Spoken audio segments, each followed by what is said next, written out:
So first వీడియోలో Donald Trump గారికి ఒక నోబెల్ పీస్ ప్రైజ్, ప్రపంచంలో యుద్ధాలను ఆపుతున్నాడు కదా ఆయన, కాబట్టి ఆయనకి నోబెల్ బహుమతి ఇవ్వాలి అని చెప్పి మీకు ఇజ్రాయెల్ వాళ్ళు అలాగే పాకిస్తాన్ వాళ్ళు కూడా కోరుతున్నారు.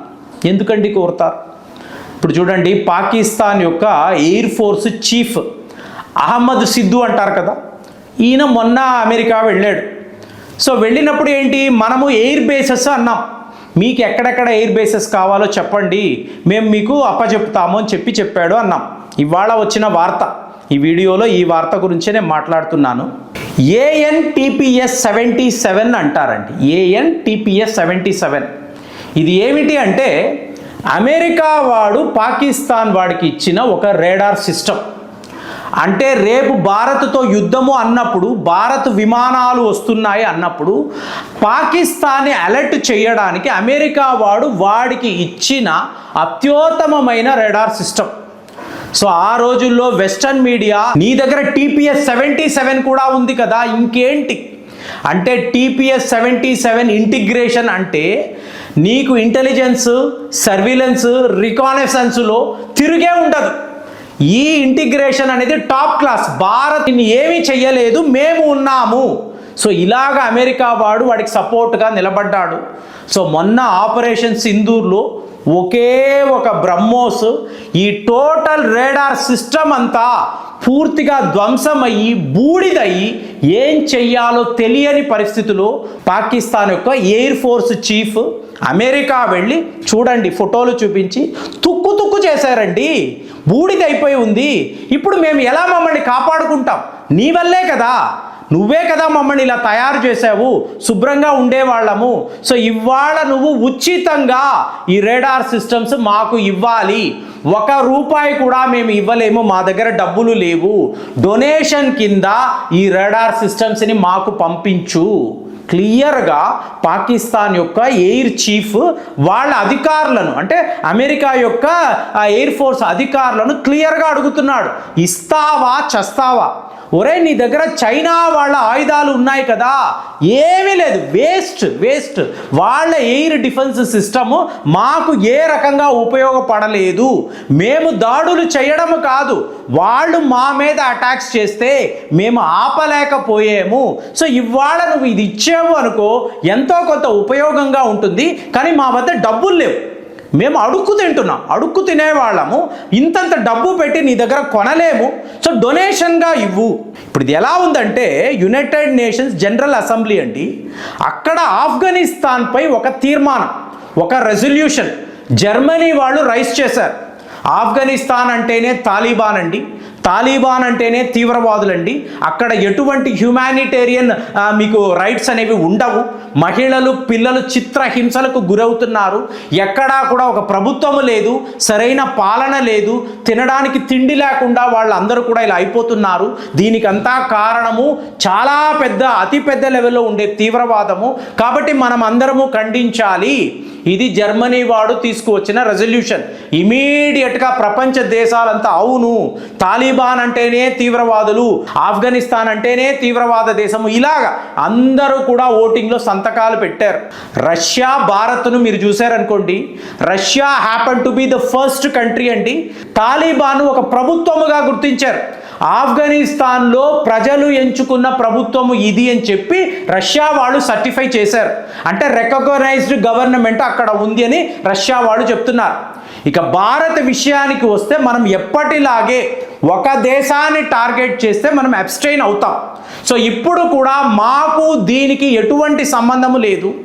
ఒకవేళ మీరు ఆఫ్ఘనిస్తాన్ తీవ్రవాద దేశము అంటే, ఆఫ్ఘనిస్తాన్ని వాడుకున్న, ఇక్కడ అమెరికా పేరు మనం తీయలేదండి, ఆఫ్ఘనిస్తాన్ని వాడుకున్న Pakistan is the real culprit. పాకిస్తాన్ని మీరు నిందించాలి. వాడు ఇవాళ యునైటెడ్ నేషన్స్ సెక్యూరిటీ కౌన్సిల్ యొక్క ప్రెసిడెంట్గా కూర్చొని ఉన్నాడు. సో మీరు ఎవరు ప్రశ్నించలేరు కదా, నిజాలు వేరు, మీరు మాట్లాడుతున్నది వేరు. కాబట్టి మీలో ఎప్పుడూ కూడా ఒక కరెక్ట్ అయిన కాన్సైన్స్ అనేది ఉండదు. ఒక తీవ్రవాదిని మీరు ప్రెసిడెంట్గా కూర్చోబెట్టి వాడు ఇంకొక దేశాన్ని ఇది తీవ్రవాద దేశము అంటే, భారత్ లాంటి ఒక దేశాన్ని మీరు ఇవాళ ఓటింగ్ చెయ్యమంటే మేము చేస్తామా, ఏమైనా అర్థము ఉందా అని క్లియర్గా యునైటెడ్ నేషన్స్ జనరల్ అసెంబ్లీలో మనం ప్రశ్నించి అబ్స్టైన్ అయ్యాం. సో ఒక్కసారి పాకిస్తాన్, అమెరికా ఈ దేశాలకంతా అయ్యో తాలిబాన్ కదా, వీళ్ళు నాటోని ఎదిరించి, నాటో వల్లే కదరా ఈ పేదరికము. 20 ఏళ్ల పాటు మీరు అక్కడ ఉండి వాళ్ళ వనరులు, మినరల్స్, మెటల్స్ సర్వము కొల్లగొట్టారు కదా. ఈ రోజు కూడా ఎన్నో గ్రూప్స్ ఉన్నాయి, మీరు డబ్బులు ఇచ్చి రష్యా పైన, భారత్ పైన వాడుతున్నారు కదా. ఇవాళ కూడా మీరు అలాగే ఉన్నారు. మీరా అంటే మీకు దయ్యాలు వేదాలు వల్లించడము ఏమిటి ఇది? సో మనల్ని ఎవరు కూడా అక్కడ ఛాలెంజ్ చేయలేరండి. నిజాలను మనము కుండ బద్దలు కొట్టినట్టు యునైటెడ్ నేషన్స్లో మాట్లాడుతున్నాము. ఇవాళ భారత్ యొక్క రిప్రజెంటేటివ్, పర్మనెంట్ రిప్రజెంటేటివ్ మాట్లాడబోతున్నారంటే ప్రతి వాళ్ళకి కూడా భయం. ఎందుకంటే ఇక్కడ ఏ అమెరికా, నాటో, పాకిస్తాన్, చైనా ఎవడిని కూడా మనం విడిచిపెట్టడం లేదండి. మీరు బ్రిక్స్లో చూశారనుకోండి, పహల్గామ్ గురించి రాసి ఉంటేనే మోదీ గారు అక్కడికి వస్తారు, రియో వస్తారు. మీరు అలా కాదు, చైనా వాడికి ఇబ్బంది, ఇవన్నీ మాట్లాడితే అసలు మమ్మల్ని పిలవకండి, మాకు మీరు ఎవరూ అక్కర్లేదు, మా దేశాన్ని మేము చూసుకుంటామని క్లియర్గా చెప్పడంతో మోదీ గారు అక్కడికి వచ్చారన్నప్పుడు ఆ డాక్యుమెంట్లో ఫస్ట్ 5 పేజెస్లో అంటే ఫస్ట్ గ్లోబల్ టెర్రరిజం అన్నారు, తరువాత చూశారు అనుకోండి పహల్గామ్ సంఘటన గురించే వాళ్ళు రాశారు. మరి చైనా వాడికి ఎలా ఉంటుంది? మనల్ని ఎదిరించగలడా? మనల్ని అడగగలడా? నథింగ్ అండి. సో పహల్గామ్ గురించి రాశారు. ఈ డబుల్ స్టాండర్డ్స్, ఈ వెస్టర్న్ కంట్రీస్ యొక్క డబుల్ స్టాండర్డ్స్, ఒకవైపు తీవ్రవాదము, మళ్ళీ అదే తీవ్రవాదులకు ఆయుధాలు, డబ్బు. ఇవాళ మనం అడుగుతున్నాం, మీరు ఆఫ్ఘనిస్తాన్లో తాలిబాన్ అన్నారండి, తాలిబాన్ వాళ్ళకి ఆయుధాలు ఎవరిచ్చారు? తాలిబాన్ వాళ్ళకి వాహనాలు ఎవరిచ్చారు? డబ్బు ఎవరిచ్చారు? ఇదే అమెరికా, పాకిస్తానే కదా. వాళ్ళను తీవ్రవాదులుగా మార్చి మళ్ళీ మీరే వాళ్ళను టెర్రరిస్టులు అంటే ఇది ఎక్కడి న్యాయం? ఎప్పుడు ఇదేనండి. వెస్టర్న్ కంట్రీస్ అంటేనే ఇలాగే ఉంటుందండి. వాడు ఎవరిని ఎలా చూడాలో, వాడు ఎవరిని ఎలా చెప్తాడో మనం అందరము కూడా అలాగే చూడాలి అనుకుంటాడు. ఈరోజు ఇరాన్ని ఒక తీవ్రవాద దేశం అంటే ప్రపంచం అంతా కూడా అలాగే అనాలి అని చెప్పి వాళ్ళు ఎదురు చూస్తారు. సో అలాంటి ఒక కాంటెక్స్టులో, అలాంటి ఒక ఎజెండాతో భారత్ అక్కడ లేదు. రష్యా వాళ్ళు ఎలాగైతే ఆఫ్ఘనిస్తాన్ని ఒక లెజిటిమేట్ ఒక గవర్నమెంట్గా గుర్తించారో మనము కూడా అదే దిశలోనే ఉన్నాము. తాలిబాన్తో ఫ్రెండ్షిప్ ఎందుకు ఫ్రెండ్షిప్ చేస్తాము? వాళ్లకు, వాళ్ళ ప్రజలకు కావాల్సి, ఇప్పుడు వాళ్ళు హెల్ప్లెస్గా ఉన్నారు. వాళ్ళు ఎవరు తీవ్రవాదులు కాదు. వాళ్ళని చూస్తే బాబోయ్ వీడు కరుడు కట్టిన తీవ్ర ఎలాగే అనిపిస్తుంది. ఎవడండి తయారు చేశాడు? మామూలుగా ఉద్యోగాలు చేసుకొని లేదా ఉద్యోగాలు లేక తిండికి కూడా కష్టపడుతూ తిరుగుతున్న యువకులను ఒరే రారా నీకు ట్రైనింగ్ ఇస్తాను, ఆయుధాలు ఇస్తాను, డబ్బు ఇస్తాను. ఫస్ట్ ఏమో సోవియట్ యూనియన్ మీద యుద్ధము అన్నారు. సో వీళ్ళు వెళ్ళారు. తరువాత ఏమో సోవియట్ యూనియన్ ఎప్పుడైతే విడిపోయిందో భారత్ను టార్గెట్ చేద్దాము అని అన్నారు. కానీ మనము చేసిన మంచి పనులు ఇవాళ కూడా చెప్తున్నానండి.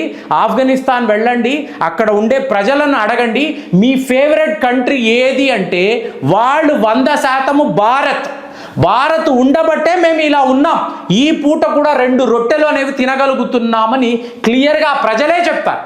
కాబట్టి ఇవాళ జయశంకర్ గారు వాళ్ళ ఫారిన్ మినిస్టర్తో మాట్లాడుతున్నారంటే మీరు కన్స్ట్రక్టివ్గా ఆలోచించండి, పాకిస్తాన్ని విడిచిపెట్టకండి. కానీ మీరు మీ ప్రజల కోసరము ఏం చెయ్యాలో ఆ మార్గంలో ఆలోచించండి. మేము ఉన్నాము, ఇంకా కూడా మీకు స్కూళ్ళు కట్టిస్తాము, కాలేజీలు కట్టిస్తాం, పిల్లల్ని చదివించండి అంటే మనము చాలా ఒక కన్స్ట్రక్టివ్ పాత్లో ఉంటామండి. అలాగే మనం తక్కిన దేశాలకు కూడా చెప్తాం.